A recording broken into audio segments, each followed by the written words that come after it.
walk the path of strength,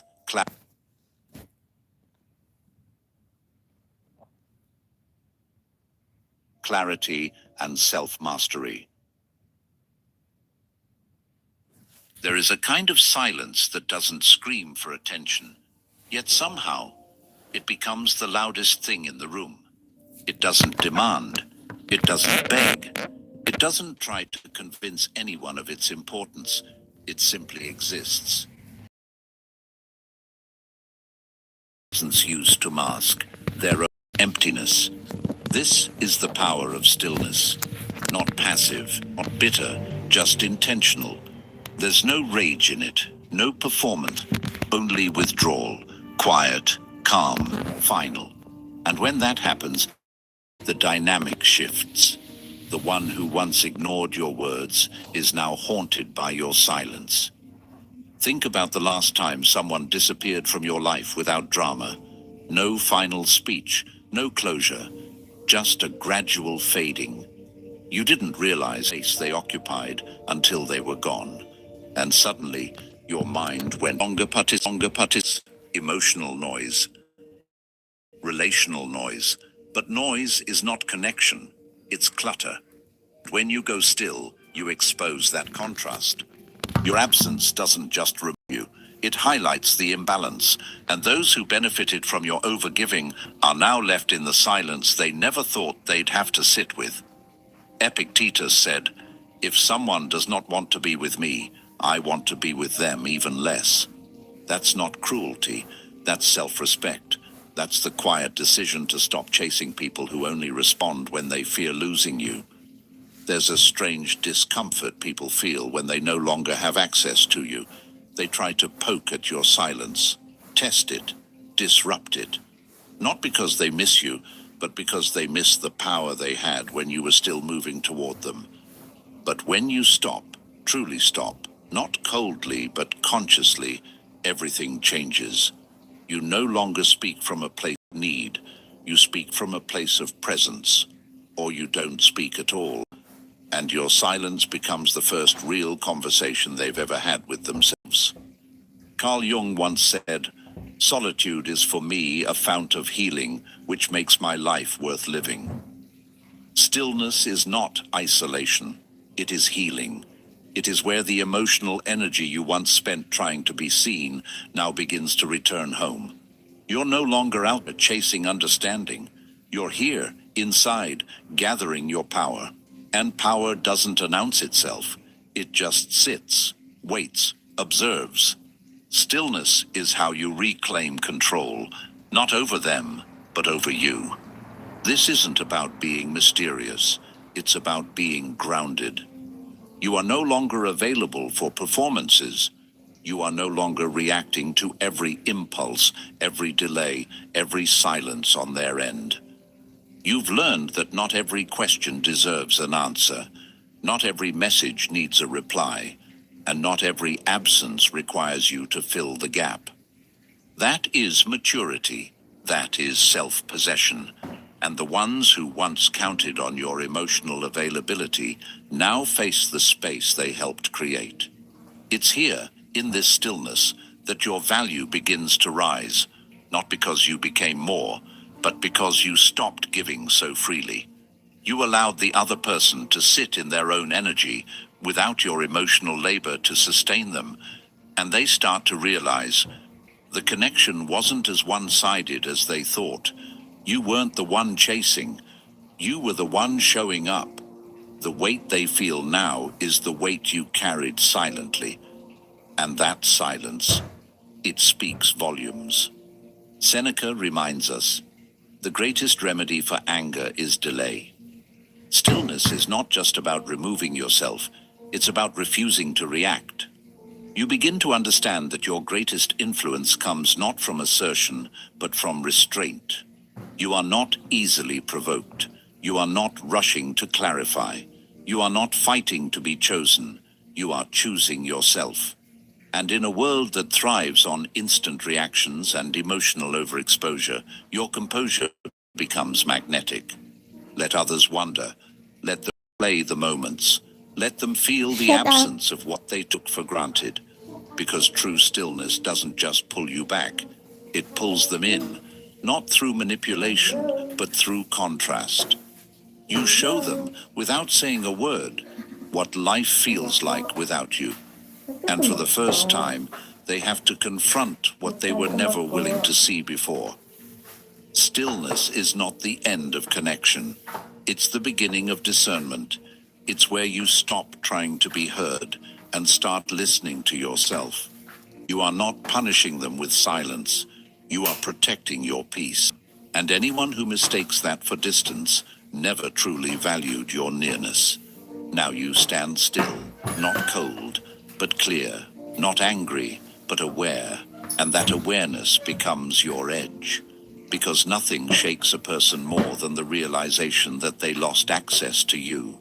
And it wasn't because you disappeared, it was because you finally returned to yourself. Attachment is a quiet thing. It rarely announces itself. It doesn't ask for permission, and it doesn't need acknowledgement to grow. It simply builds itself in the background, woven into the rhythms of your replies, your laughter at their half-formed jokes, your reminders, your patience, your presence. And because it's so constant, so unshakably consistent, it begins to feel like a given, like something that will always be there, until it's not. And that's when the silence hits differently, not as peace, but as absence. The truth is, most people don't realize how tethered they are to your presence until it disappears. They don't notice the weight you were carrying for them until you set it down. Your loyalty became invisible, your emotional labor unspoken, and yet they depended on it, deeply. That's the irony of human nature. The things we depend on most, we often value the least, until they're no longer ours. What once felt ordinary becomes rare, and the one they barely noticed starts to echo in everything. You were always there, checking in, showing up, filling in the emotional blanks they never asked about, but always expected you to understand. And they got used to it. Your consistency became background noise. Your generosity was filtered through the lens of expectation. You made them feel seen, but they stopped seeing you. And then you stopped. Not out of anger, not to make a point. You just stopped because something inside you went quiet and realized this isn't being returned. And that's when everything changes. They don't immediately feel the loss. At first, it's just a faint shift in the air, a missed message, a longer pause, less warmth in your tone. But slowly that absence begins to bloom into awareness. They start to look for what they never had to search for before. They open your chat and scroll through memories, wondering if they missed the signs. Not because they miss you, but because they miss the version of themselves they were when you cared. As Epictetus once said, it is not things themselves that disturb us, but our opinions about them. When you were available, they held opinions. They believed they could reach you whenever they needed, that your kindness had no boundaries, that your presence was unconditional. But when you step back, those opinions collapse. And what takes their place isn't understanding, it's doubt. Questions form, and the human mind doesn't handle open loops well. It starts to obsess, to reflect, to reconstruct timelines in search of what went wrong. People often confuse reflection with missing you. They don't realize that what they truly crave isn't you. It's how effortless it felt to be wanted by you. That version of connection where they never had to reach because you were already there. That ease, that emotional safety, that invisible thread that held everything together without them ever noticing the knots you were constantly tying just to keep it from unraveling. That's what they long for. Not because they've changed, but because your absence now forces them to feel everything you protected them from. But by then, your energy has shifted. You no longer seek to be understood. You've stopped replaying the effort. You've stopped measuring your worth by someone else's recognition. Understand now that true connection doesn't require you to disappear in order to be seen.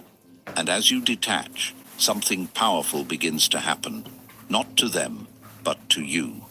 You begin to notice all the ways you gave more than you received. You remember the days you confused being needed with being valued, and you forgive yourself for not noticing sooner. When you stop offering access, people begin to remember how rare it was to have it.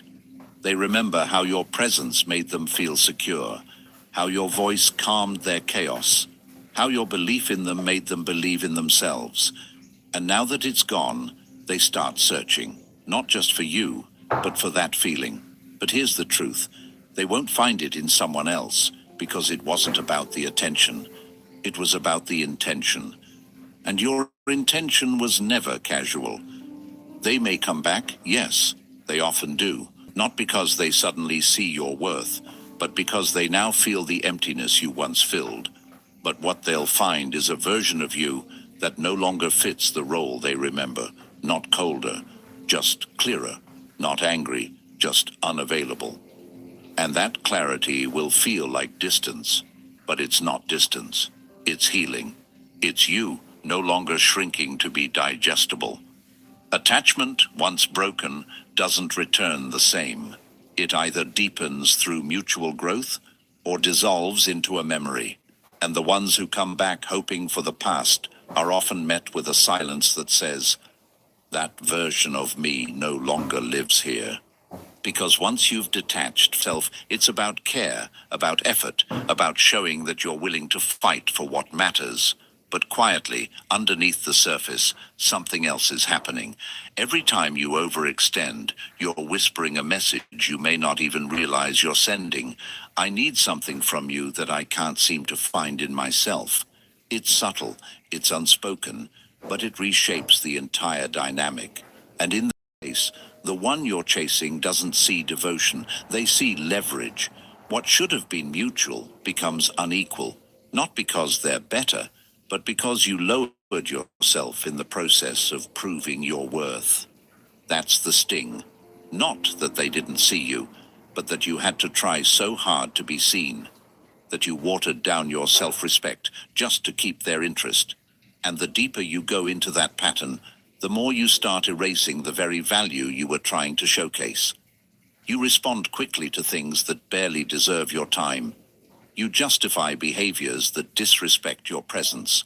You keep showing up in spaces that don't reciprocate. And little by little, they stop being grateful. Not because you're unworthy, but because you've become predictable. Carl Jung once said, "The most terrifying thing is to accept oneself completely." But it's precisely that refusal to fully accept ourselves that often leads us into this trap of chasing.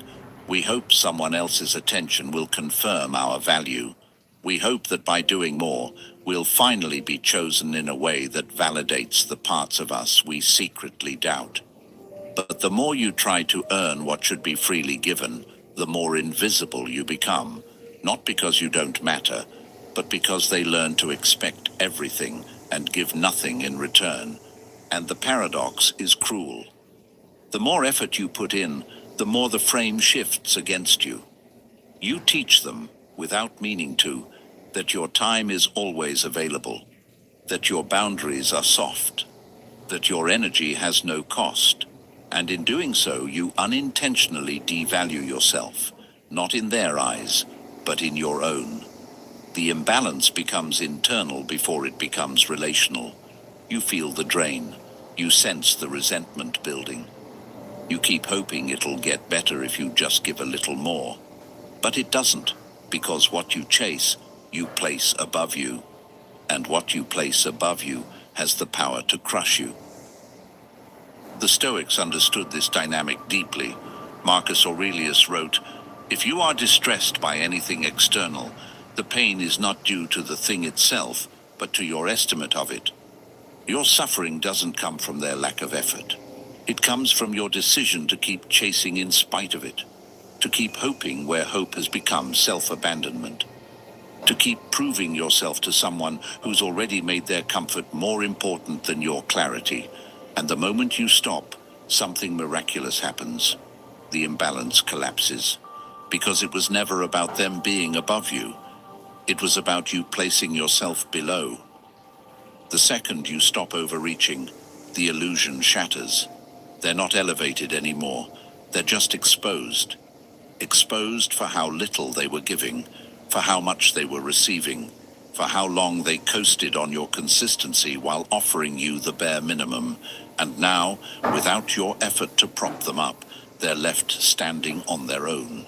And it's quieter, and emptier, and far less impressive than they once appeared. You begin to see how chasing masked the truth, that you were carrying the connection, that you were doing the emotional heavy lifting, that your presence was the glue, and without it, the whole thing starts to unravel. But instead of feeling regret, you start to feel relief. Because detaching doesn't just remove you from their world, it returns you to your own. You're no longer waiting on their recognition to feel seen. You're no longer desperate for their response to feel heard. You're no longer shrinking yourself just to keep a conversation going that you didn't even start. Seneca once wrote, "No person has the power to have everything they want, but it is in their power not to want what they don't have." You don't need to be chosen by someone who only values you when you're pursuing them. You don't need to wait for validation that arrives too late. What you need is to recognize that anything built on imbalance cannot sustain itself. That respect, when begged for, turns into pity. And no one wants to be pitied.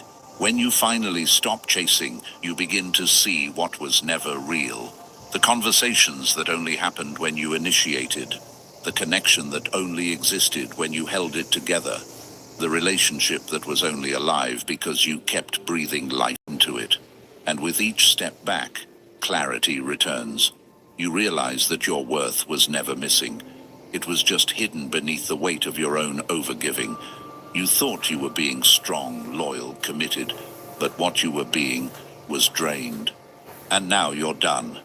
Not bitter, not broken, just done. Because peace doesn't live in proving. It lives in presence, and you've come home to yours. So when they finally notice your absence, when they try to reach back, to reclaim the attention you used to give so freely, they'll find someone new.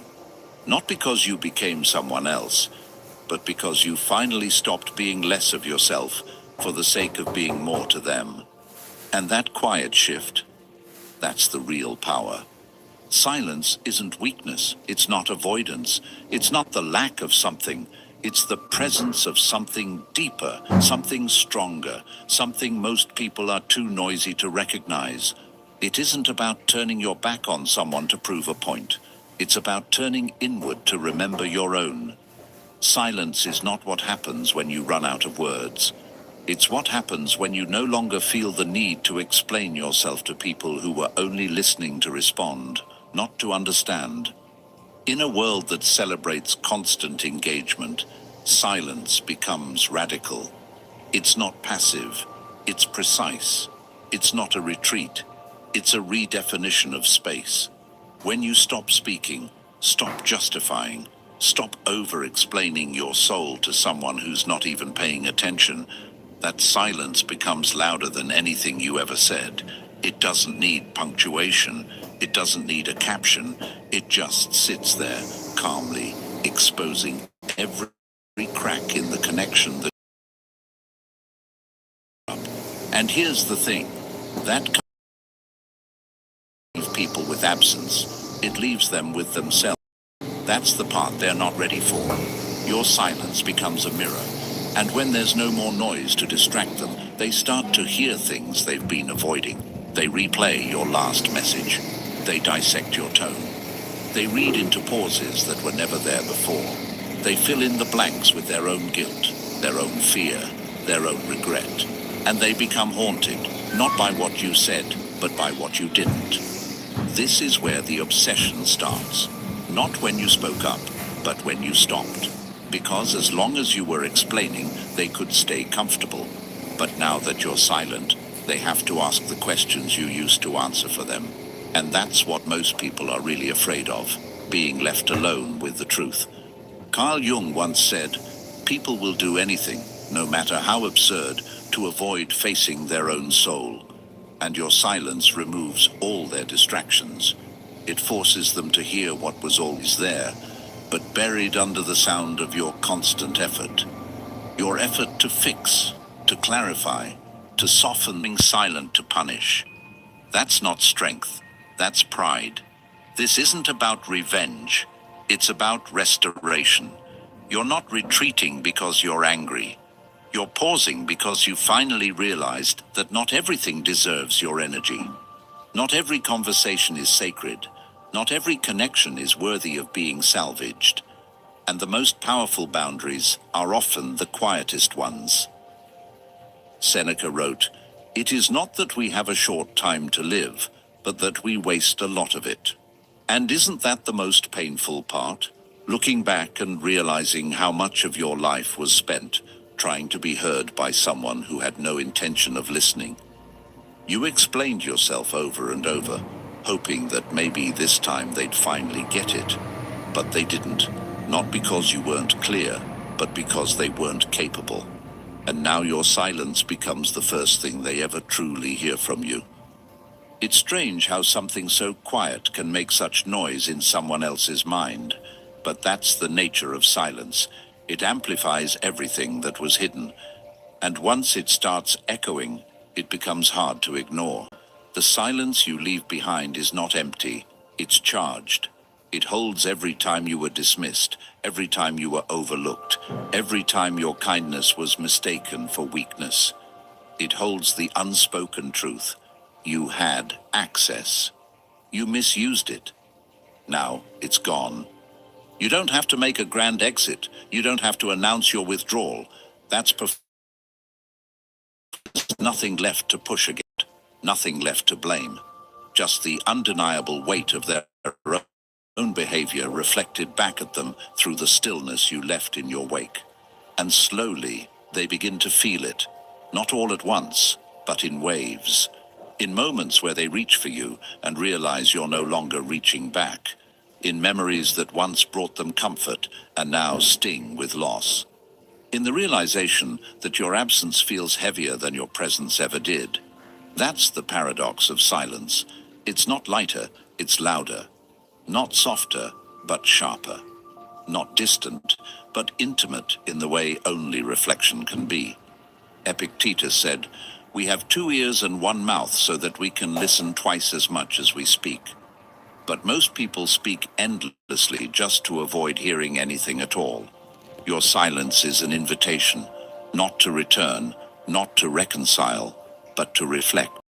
And whether or not they take it is no longer your concern. Because the moment you chose stillness over struggle, you reclaimed something far more valuable than their attention. You reclaimed your peace. You're not proving anything anymore. You're not fighting to be seen. You're not trying to convince anyone of your worth. You're just still. And that stillness becomes your strength. Because real power doesn't scream. It doesn't need to. It just exists, calm, composed, unmoved. And when the world around you finally quiets down, it's that stillness that reigns. So if they come back, they'll find a different version of you. Not bitter, not guarded, just no longer available to be misunderstood. Because once silence has done its work, there's nothing left to say. Every relationship, every conversation, every glance across a room, it all takes place within an invisible frame. Not one you can see or touch, but one you can feel. It's the subtle tension between who holds the need and who offers the value. And what most people don't realize is that this frame determines everything. The balance of attention, the flow of power, the direction of effort. You've felt it before, even if you couldn't name it. That feeling of chasing someone else's time, their validation, their energy. The quiet frustration of always initiating, always explaining, always waiting. That's what it feels like to live inside someone else's frame. And the longer you stay there, the more you forget you ever had your own. When you chase, even with the best of intentions, you enter a dynamic that places your worth in someone else's hands. Not because they're better than you, not because they asked for it, but because that's what chasing does. It bends you. It asks you to prove, to please, to perform. It puts you on edge, makes you guess, leaves you second guessing your words, your timing, your presence. You become the one waiting for a reply, waiting to be chosen. And without even knowing it, you've made their approval your anchor. Carl Jung once said, "The privilege of a lifetime is to become who you truly are." But you can't do that when your identity is built inside someone else's frame. You can't know who you truly are if your worth keeps rising and falling with someone else's attention. That's why detachment isn't about walking away, it's about walking back into your own mind. When you stop chasing, you're not rejecting them, you're simply returning to yourself. And in doing so, the frame begins to shift. Detachment doesn't need to be loud. It doesn't need to be cruel. It doesn't require any declaration. It only requires composure. A quiet recognition that you no longer need to convince anyone of anything. You're not asking to be understood anymore. You're not explaining why you deserve respect. You're not defending your intentions to people who twisted them for their own comfort. You're simply done handing over your energy like it was free. And that's where the power hides. Not in confrontation, but in calm. Not in shouting, but in silence. Because the frame doesn't shift when you demand it. It shifts when you stop giving people the access they never earned. When you stop chasing, they begin to feel the stillness where your effort used to live. And suddenly, they're the ones wondering. They're the ones reaching. They're the ones calculating words, unsure of your response. Not because you've become someone else, but because you've stopped making them the center of your self-worth. This reversal happens not with revenge, but with refinement. When you stop trying to prove you're good enough, you become the standard. When you stop trying to fix a one-sided bond, you start attracting people who meet you in the middle. Because you're no longer performing, you're choosing. You're not standing at the edge of their world, hoping to be invited in. You're grounded in your own. And that subtle shift is more powerful than any speech you could give. Marcus Aurelius wrote, "You have power over your mind, not outside events. Realize this, and you'll find strength." That's what the frame is. It's the space where you reclaim control. You're not trying to win someone over. You're not fighting for a seat at a table that requires you to shrink. You're realizing that your peace was never meant to be negotiated. And once you sit in that realization, your energy changes. You no longer lean forward in desperation. You lean back in discernment. What people often forget is that influence doesn't come from being the loudest voice in the room. It comes from being the one who doesn't flinch when silence stretches. The one who doesn't rush to fill the awkward pauses. The one who isn't afraid of being misunderstood. Because when you know your own value, you no longer beg for recognition. You embody it. That presence speaks louder than any words ever could. And eventually, the people who once held power over your emotions start to feel that shift. They notice your absence, not just physically, but energetically. They realize they can no longer count on your availability. They can't predict your response. They can't rely on your forgiveness like they used to. And that uncertainty creates gravity. Not because you manipulated them, but because you removed yourself from a dynamic that was never sustainable to begin with.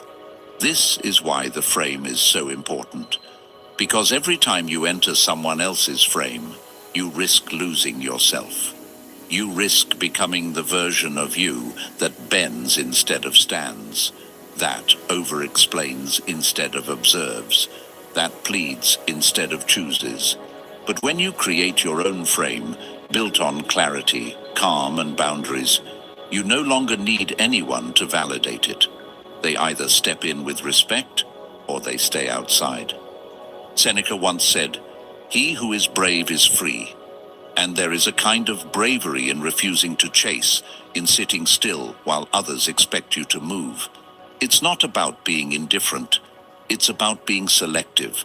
You don't need to raise your voice to be heard. You don't need to fight for the attention of someone who only sees you when you're loud. You simply return to your center and let the silence speak for itself. Because once the frame shifts, everything else follows. You're no longer trying to fit into their world, you're inviting them into yours.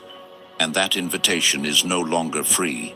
It's earned, not by begging, not by proving, but by showing up with the same clarity and composure you had when you stopped explaining.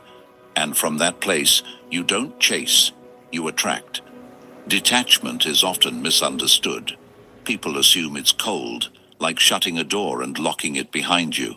They think it's about turning off your emotions, walking away without care, without thought. But real detachment isn't cold, it's clear. It's not anger, it's not bitterness, it's not revenge. It's peace, finally understood. It's when you stop needing to force connection, when you stop handing over your energy just to be seen. You don't need to vanish with drama. You don't need to make announcements or give ultimatums. You just reduce your presence slowly, quietly, until it becomes sacred, until your absence carries more weight than your presence ever did. There's a moment when you realize that not every message deserves a reply. Not every shift in tone needs to be explained. Not every silence must be filled with reassurance. You begin to choose when and how you engage, not to manipulate, but to protect. Because peace, as the Stoics taught, doesn't come from what you gain. It comes from what you learn to live without. Marcus Aurelius once wrote, "Very little is needed to make a happy life. It is all within yourself, in your way of thinking. You don't need more reactions. You don't need applause. You need alignment. When you stop needing a reply, you're not giving up. You're giving space. When you stop needing them to react, you're not withdrawing. You're finally resting. And when you stop needing to be understood, something surprising happens. You become understood. Not through arguments or justifications, but through the clarity of your absence. The stillness speaks louder than any defense ever could. People feel it in your lack of reaction, in the timing of your silence, in the calm way you no longer rush to fix what isn't yours to hold. Carl Jung once said, "Everything that irritates us about others can lead us to an understanding of ourselves." Detachment leads you inward, where the real healing begins. It isn't about them anymore. It's about you. About understanding the part of you that once thought your value was proven by how much you could endure. About letting go of the version of yourself that believed love had to be earned through overextension and self-sacrifice. You begin to see that being present doesn't mean being available for disrespect. That love is not real if it demands you lose your peace to keep it alive. As you detach, the need for validation begins to fade. You no longer crave closure from those who built their comfort on your confusion. You no longer try to prove your side to those who decided they didn't want to see it in the first place. The silence becomes less about them and more about you reclaiming yourself, your rhythm, your emotional clarity, your ability to breathe without waiting for permission. Seneca once said, "He suffers more than necessary who suffers before it is necessary." Detachment teaches you to stop suffering twice, once from the disappointment others bring, and again from the story you write around it. You start to see things as they are, not as you hoped they'd be. You no longer romanticize red flags. You no longer mistake inconsistency for mystery.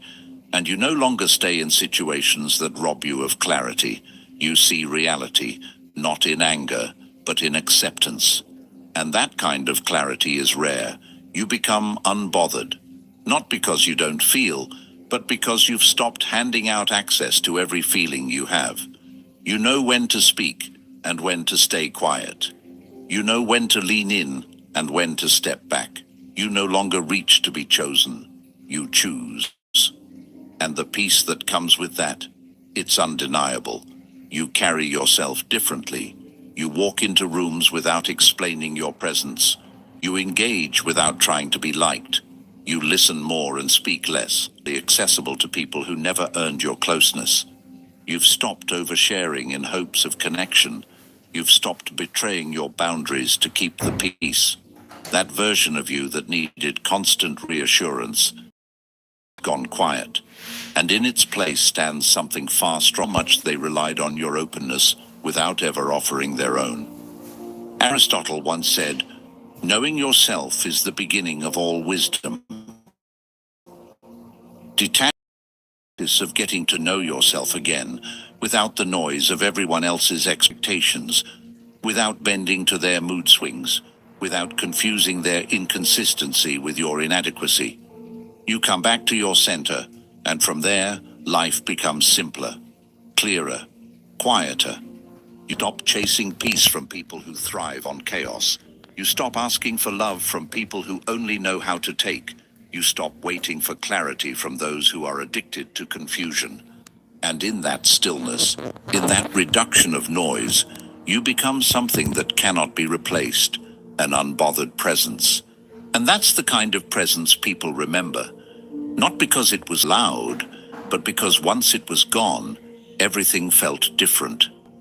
There's a reason silence lingers longer than words. When something ends cleanly, we grieve, we process, and we move on. But when something ends without explanation, when it just fades, vanishes, slips into stillness, we don't move on. We loop. We turn it over in our minds again and again, searching for meaning. That's not weakness, it's psychology. The mind is built to close loops, to seek completion. And when it doesn't get that, it spirals. That's why someone saying, "I'm done," can feel less painful than someone disappearing without a word. Closure brings peace, but the absence of closure, that brings obsession. You start to analyze everything. The last text, the last glance, the last time their tone changed. You look for hints you missed, clues you ignored. You rewrite the entire story trying to find the part where it fell apart. And the more you try to solve it, the more it dissolves into fragments. That's what makes it so hard. Because it's not just about them, it's about the unanswered questions they leave behind. Carl Jung once said, "Man cannot stand a meaningless life."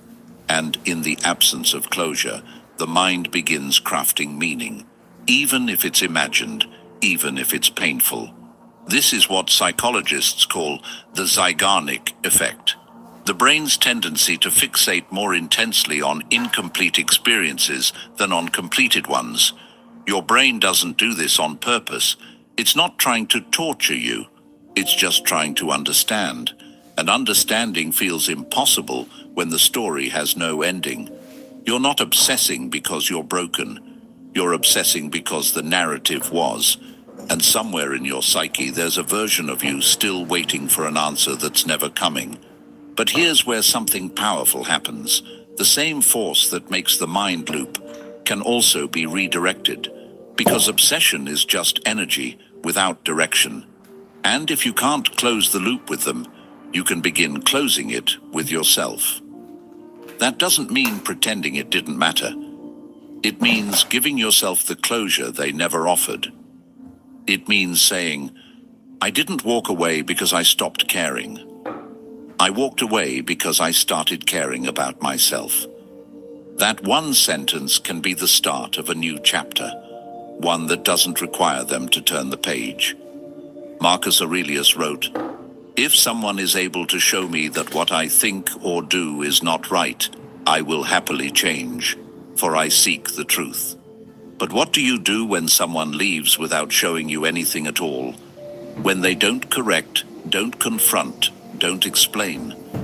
You learn to find truth in the silence. You learn to see their absence not as an attack, but as a message. And often that message is clearer than any words they could have spoken. They weren't willing to do the work of ending things properly. And that says more about their capacity than about your worth. Because the thing that keeps people stuck the longest is the belief that it could have ended differently. That if they just said one more thing, did one more thing, waited one more day, maybe the story would have turned out another way. But when you look closely, you see the pattern. You see how much effort you put into keeping it alive. You see how much they pulled away before the silence ever arrived. And suddenly, the loop begins to weaken. Not because it's solved, but because you stop blaming yourself for not solving it. Seneca once wrote, "To be everywhere is to be nowhere." And the same is true for your energy. If you keep scattering it across unsolved stories, you never fully arrive in your own life. You keep one foot in the past, hoping for a version of closure that's never coming. And in doing so, you rob yourself of peace in the present. But when you finally say, "I don't need their words to heal," something shifts. The echo becomes quieter, the obsession loses weight, and you start writing from a new place, one rooted in your own clarity, not their confusion. This doesn't mean the loop disappears overnight. The mind may still wander.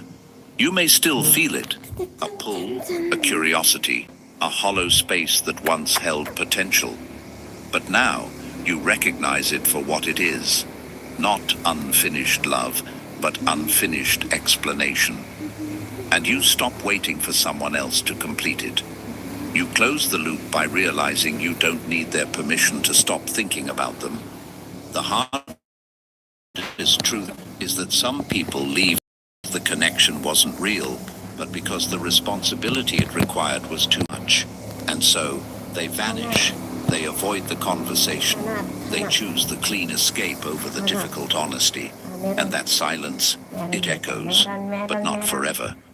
Eventually, it becomes a distant hum, reminding you not of loss, but of growth. Because the moment you stopped seeking answers from them, you started listening to yourself. So when they come back, and sometimes they do, don't be surprised. Not because they finally found the right words, but because they felt the weight of the story you left unfinished. The difference now, you no longer need to hear it, because you've already turned the page. And that is the most powerful kind of closure, the kind you give yourself when no one else was brave enough to offer it. Sometimes the most powerful thing you can do is walk away. Not with anger, not with noise, but with peace so complete it becomes unforgettable. Because when you stop chasing clarity from others, you create it within yourself. And that kind of clarity doesn't beg to be understood. It simply moves forward, untouched, unshaken. If this message spoke to something deep within you, there's more waiting. Watch the next video on your screen. It might be the reminder your mind has been waiting for. Thank you for being a part of Stoic Journal. Stay grounded, stay clear, and never forget, your stillness is your strength. Let's take a deep breath together before we begin. Because this episode won't be easy, but it might be one of the most important ones you'll ever hear. Emotional detachment doesn't always happen at the moment of goodbye. Sometimes you're still there, physically present, but emotionally lost. You're holding on to someone who no longer sees you, waiting for a word, a touch, a sign of care. And it never comes. Yet still, you remain. Not because you're weak, but because you believed, you loved, you gave from your heart. But at some point, that attachment starts to strangle you instead of support you. And that's where the real battle begins. Not with them, but within yourself. Stoic wisdom doesn't ask you to ignore your feelings. It teaches you to understand them and redirect them, to separate what's in your control from what's not, to recognize the difference between what you can influence and what you must release. And most of all, to see that attachment is not the same as love, and that love should never mean self-destruction. In this episode, I won't ask you to forget someone you once loved. Instead, I'll invite you to finally be free from the pain that's still tied to them. I'll share with you 10 Stoic rules, inspired by Marcus Aurelius, to help you reclaim your heart, your mind, and your life. The goal isn't to become cold or distant. The goal is to come back to yourself, to silence that inner voice that keeps whispering, maybe they'll return, maybe they'll change. Because today, you're the one who will change. Are you ready to begin this journey? 1. Accept what's out of your hands. Have you ever found yourself replaying the same moments over and over in your head, wondering what you could have said differently, or done better, or held on just a little tighter so they wouldn't walk away? It's almost like our mind becomes a theater of regrets, showing the same painful scenes on repeat. But what if I told you that the first step to emotional freedom isn't found in rethinking the past, but in accepting the present? This is where Stoicism speaks loudest. Marcus Aurelius once wrote, "You have power over your mind, not outside events. Realize this, and you will find strength."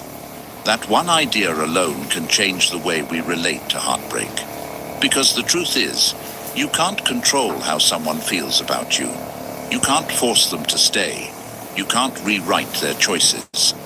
The moment you accept this, not intellectually but emotionally, you begin to release the weight you've been dragging around for too long. We often confuse letting go with giving up, but they're not the same. Giving up is what happens when we lose hope in life. Letting go is what happens when we choose to stop fighting battles we were never meant to win. You see, clinging to someone who's already chosen to step away is like grabbing a rope that's burning your hand. The tighter you hold, the deeper the wound.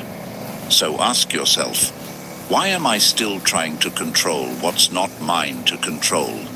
Is it fear of being alone? Is it the belief that you're not enough without them? Is it the illusion that closure will finally bring peace?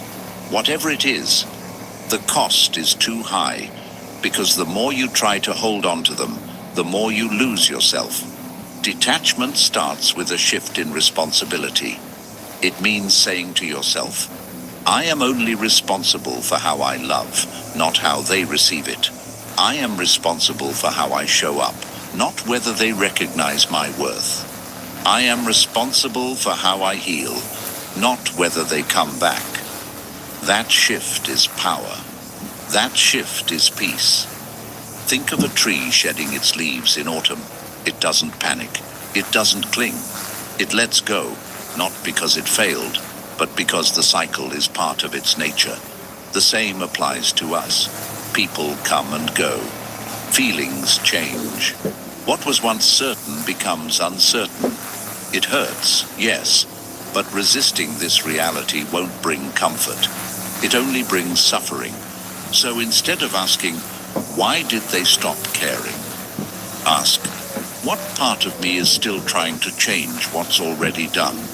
Instead of hoping they'll wake up and realize what they lost, wake up yourself and realize what you've been losing while waiting. Time, energy, clarity, self-respect. Here's the hard truth. Healing doesn't begin when they come back. It begins the moment you stop needing them to. Start with this. Sit with it. Accept it. Not because it feels good, but because it sets you free. 2. Stop romanticizing what hurt you. Why is it that when someone walks away, we suddenly start remembering only the good parts? The laughter, the connection, the promises. We replay the highlights like a film reel, as if our mind is desperately trying to convince us that what we lost was perfect, irreplaceable. But memory can be deceiving. Pain has a strange way of rewriting the past, polishing over the red flags, editing out the silence, the distance, the moments that made you feel small. This is one of the greatest emotional traps. Not the person themselves, but the idea of who they were. That's what we cling to. That's what keeps us stuck. You're not in love with them anymore. You're in love with the version of them that exists in your memory, carefully curated by a heart that doesn't want to let go. But Stoicism reminds us we must see things as they are, not as we wish them to be. Epictetus once said, "It's not what happens to you, but how you react to it that matters." When we romanticize someone who hurt us, we are reacting from emotion, not from clarity. We are choosing illusion over truth. And every time we revisit that illusion, we pour energy into a ghost that cannot love you, cannot show up, cannot heal you. It's time to take the pedestal down, to stop idealizing someone who couldn't give you what you needed. Maybe they weren't bad. Maybe they were just unavailable, or unaware, or not ready for the kind of depth you brought. But either way, they left a scar, and pretending they didn't is not strength, it's denial. Think about this. If someone repeatedly made you feel anxious, unseen, or not enough, is it really love that you're missing? Or is it the comfort of familiarity, the fear of starting over, the longing for who you were when you were with them? You owe it to yourself to be honest here, because clarity isn't cruel, it's compassionate. This isn't about bitterness, it's about protection. When you stop romanticizing the past, you stop inviting it back into your heart. You start to see the full picture, the beauty, yes, but also the pain. And only when you see both can you truly let go. So the next time your mind drifts back to those moments, pause. Ask yourself, am I remembering the truth, or am I creating a fantasy that keeps me stuck? Because healing doesn't mean forgetting, it means facing the past with open eyes and an open heart, and choosing yourself anyway. Let go of the story, let go of the fantasy, and in that space, begin writing something new, something real, something where you are no longer a second choice in your own life. 3. Create distance to regain clarity. When emotions are raw, proximity becomes poison. Staying too close to someone you're trying to let go of, whether physically, digitally, or emotionally, only deepens the wound. It's like trying to dry your clothes in the rain. You keep hoping for healing, but you're still standing in the very storm that soaked you. That's why the Stoics emphasized separation, not just from people, but from the impulses and illusions that blur our judgment. Marcus Aurelius wrote, "You must build up your life action by action, and be content if each one achieves its goal as far as possible. But you can't take action, you can't rebuild your strength, if your mind is still orbiting around someone else's gravity." Emotional detachment doesn't begin with indifference, it begins with distance. Distance that clears the fog. Distance that allows you to see what was real, what was projection, and what was never truly aligned to begin with. This doesn't always mean blocking or disappearing, though sometimes that's necessary. It means drawing boundaries that protect your mental state. Stop checking their social media. Stop reading old texts like they're sacred scripture. Stop feeding the habit of wondering what they're doing, who they're with, or if they think about you. Because every time you do, you hand over a little more control, not to them, but to the version of them that lives rent-free in your mind. There's a kind of power that only returns when you reclaim your attention, and clarity is born from space. When you step back, you begin to see the dynamics clearly, the things you tolerated, the parts of yourself you lost in the process, and the way you settled just to feel needed. You start to remember who you were before the confusion, and more importantly, You begin to see who you could become after it. Think of your mind as a room. As long as that person is sitting in the center of it, there's no space for you to think, feel, or breathe freely. But when you open the windows, when you let the air of detachment in, the noise settles, the temperature cools, and for the first time you can hear yourself again. So ask yourself, what am I still holding on to that keeps me close to them? What would happen if I gave myself a week, a month, or even a day without their shadow hanging over me? The answers may scare you, but they will also liberate you. Detach not because you don't care anymore, but because you finally care enough about yourself to create room for peace. Detach so you can return to yourself, not the self they liked, not the self they broke, but the self you're meant to be now. 4. Master your reactions, not their behavior. We spend so much time trying to decode the actions of others. Why did they pull away? Why did they change? Why are they so cold now when they used to be so warm? It becomes a full-time mental job, trying to predict, analyze, and make sense of someone else's emotional weather. But here's the problem. The more you focus on them, the less you understand yourself. And that's the trap. That's where emotional attachment quietly feeds itself, through your obsession with things you cannot control. The Stoics taught a radical yet liberating truth. It is not things that disturb us, but our judgment about them. You don't suffer because they moved on. You suffer because of what you tell yourself about their silence. You don't ache because they changed. You ache because you expected them not to. It's your interpretation, not their behavior, that cuts deepest. And here's where you reclaim your power, by mastering your reactions. When they ignore you, you don't chase. When they post something that feels like a dagger to your chest, you don't spiral. When their presence fades, you don't make it mean that your worth has faded too, because their choices speak about them, not about you. Your reaction is where your freedom lives. And the moment you start choosing your response instead of reacting impulsively, you become untouchable. This doesn't mean you numb your emotions. It means you observe them. You give yourself the space between stimulus and response. You breathe through the trigger instead of becoming it. It's not easy, especially when love is still alive inside you.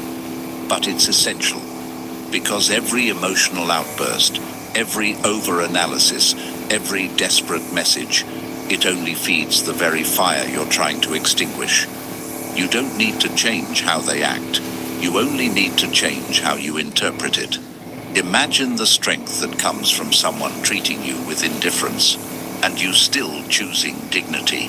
From someone pulling away, and you still choosing self-respect. That is the Stoic response. That is the beginning of emotional maturity. And it's not just about them. This is training for life. Because people will always disappoint, shift, withdraw, surprise. If your peace is tied to their behavior, your peace will never be stable.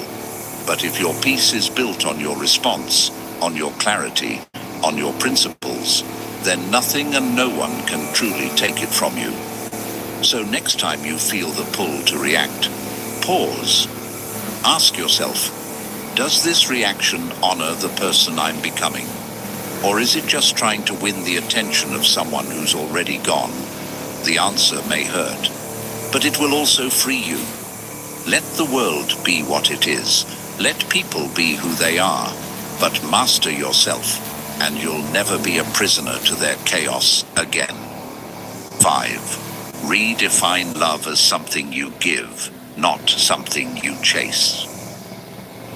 Most of us were taught to see love as something we get, something that comes from the outside, given by someone else, validated by their attention, their affection, their presence.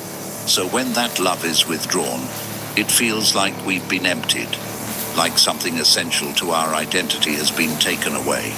But that idea, while common, is the very reason heartbreak feels like destruction. The truth is, love was never something you had to chase. It was something you carried all along, within you. The Stoics didn't write much about romantic love in the way we think of it today, but their core philosophy touches something deeper. They taught that virtue, living with reason, integrity, and alignment, is the highest good. And love, real love, is virtuous. It doesn't demand, manipulate, or break you to feel whole. Love is something you express through your values, not something you beg for through someone else's approval.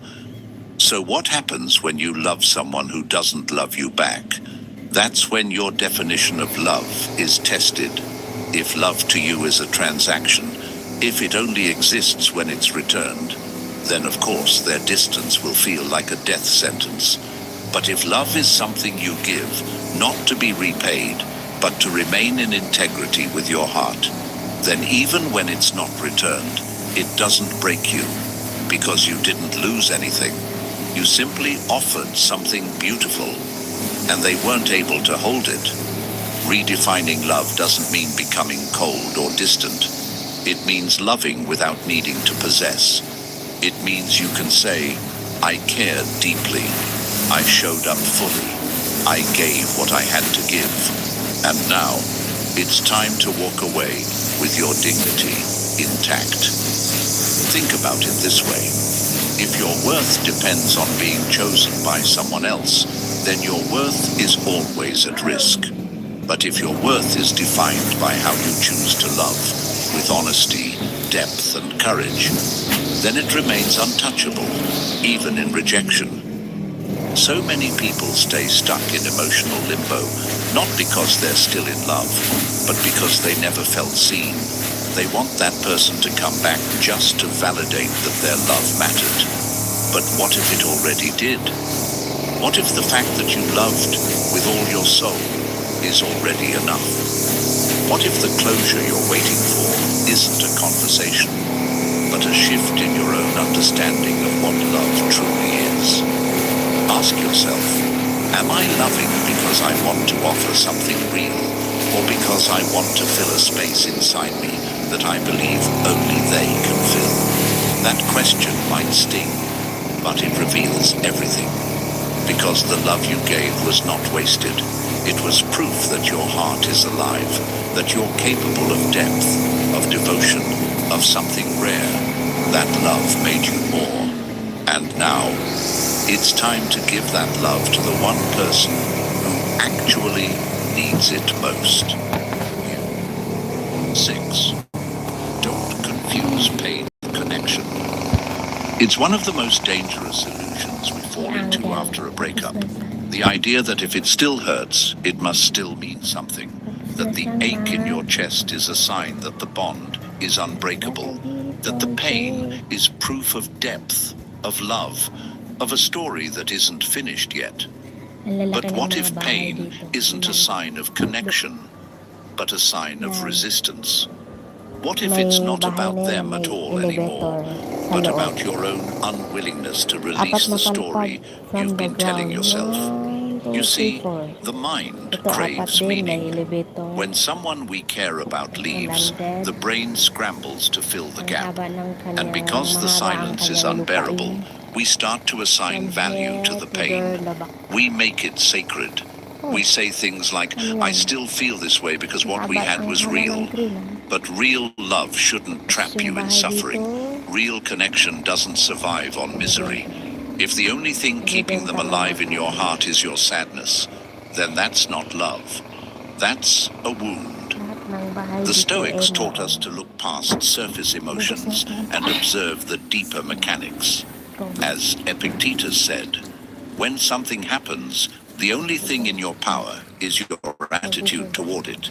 You can either accept it or resent it. Pain is inevitable, but how we interpret that pain, how we build stories around it, that's where our freedom begins or ends. There are people who stay emotionally attached for years, Not because the love is alive, but because the pain has become familiar.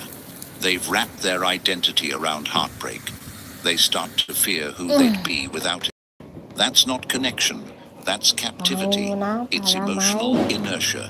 It's forgetting that you're allowed to feel something deeply and still let it go. So here's a hard question. Are you still in love?